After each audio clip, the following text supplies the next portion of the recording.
eastern Kern County as the Space Shuttle Discovery comes home from a very long trip in space to the International Space Station, a mission that began August 28th and covered some 5.7 million miles. Isn't that a beautiful shot?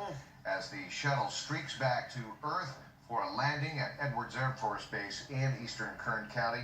The shuttle dropped off tons of supplies to the International Space Station, including a $5 million treadmill named after Comedy Central's Stephen Colbert. You remember that? It had to be the treadmill. That was the consolation prize after he pushed for naming the naming rights for a new space station room.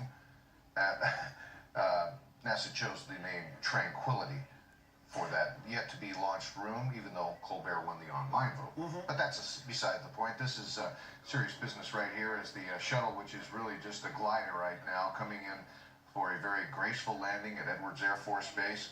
Well, kids might be interested in knowing also, though, Jim, that Buzz Lightyear. Buzz Lightyear's coming back. That's right, he's coming back on the space shuttle. This is a 12-inch action figure. Buzz flew up with the shuttle in mid-2008 as part of an educational program. And Buzz will be returning to Walt Disney World for a ticker tape parade at the beginning of October. Oh, this is a gorgeous sight. See those? You imagine he's going to the Epcot Center, right? I would imagine, yeah. That would make sense to me. Let's turn up the audio and listen to this for a minute. And they are on final glide path right now as they approach Rogers Dry Lake Bed. The same view that Rick Sturco and Kevin Ford are seeing now that we're aligned with runway 22. 1 minute until touchdown.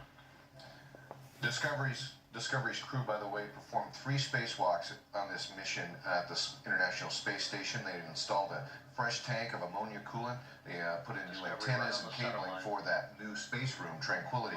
That will be the living quarters, which is due to arrive next year. Pilot Kevin Ford will deploy the landing gear.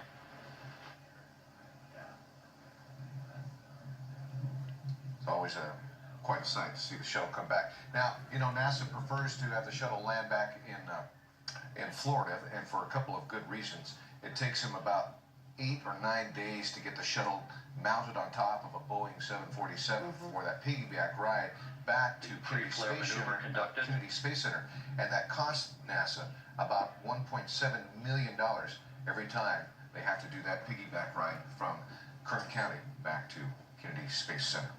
Now you see the landing gear? Landing gear down and locked.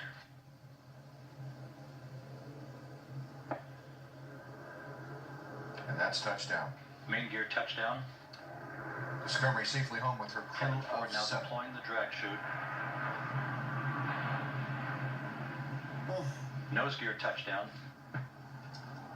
And we'll have more on the Space Shuttle Discovery's mission tonight on 17 News at 11.